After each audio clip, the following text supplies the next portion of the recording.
Weird American laws. Did you know it's illegal to hunt a whale in Oklahoma? Yes, Oklahoma. A state with no ocean, no coastline, no beach, barely a decent aquarium, and yet whale hunting is illegal there. Let me explain how America got here. The birth of a very confused law. Travel back to the early 1900s. America is growing fast. Laws are being copied, pasted, and passed like bad homework. At the time, many states were rushing to create wildlife protection laws. This was a good idea. People were hunting everything. Buffalo?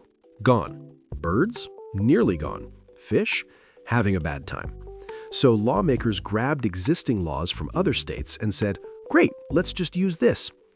One of those laws banned the hunting of whales. In coastal states, this made perfect sense. Whales were being hunted aggressively for oil, meat, and bones. Serious business. In Oklahoma, not so much. Subscribe and drop a like. But no one stopped to ask the obvious question. Do we have whales? The law was copied, the law was approved, the law was signed. Congratulations, Oklahoma. You are now officially protecting animals that have never visited you. Panic, paperwork, and no whales. Why didn't anyone notice? Because lawmakers were busy. They were dealing with real problems: railroads, farming, crime, taxes. Compared to that, the whale law was just one sentence in a thick legal book. Also, at the time, America believed deeply in being prepared. Maybe someone thought, what if a whale swims up a river? Better safe than sorry. You laugh now, but remember, this was a time before Google Maps. Does the law still exist? Here's the best part. Yes, technically, the law still exists. It has never been officially removed, which means that right now, at this very moment, it is illegal to hunt a whale in Oklahoma. Is it enforced? No. Has anyone ever been arrested for it? Also no. But legally speaking, if you somehow found a whale in Oklahoma and tried to hunt it, the state would be very disappointed in you. The punishment? Usually unclear. Old wildlife laws often mention fines or jail Subscribe and drop a like. time, but again, for a crime that physically cannot happen. It's the safest law enforcement job in America. Modern reality.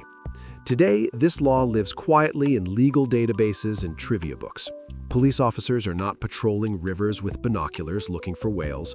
Judges are not preparing speeches about marine conservation. But the law remains, because removing it requires effort, and lawmakers would rather focus on laws that involve actual animals. Still, it stands as a reminder of how American laws are sometimes created. Copy first, think later, never clean up. Why Americans love these laws. Weird laws like this survive because they're harmless and kind of funny. They show that laws are written by humans. Humans make mistakes, sometimes very confident mistakes. And once something becomes law, it gains a strange kind of immortality, like a whale in Oklahoma. Final question. So now I ask you, would you break this law? If you somehow discovered a whale swimming through Oklahoma farmland, would you respect the law, or would you risk becoming the first person in history arrested for illegal whale hunting in a landlocked state? Because in America, freedom is vast, but even it has rules, just in case a whale shows up.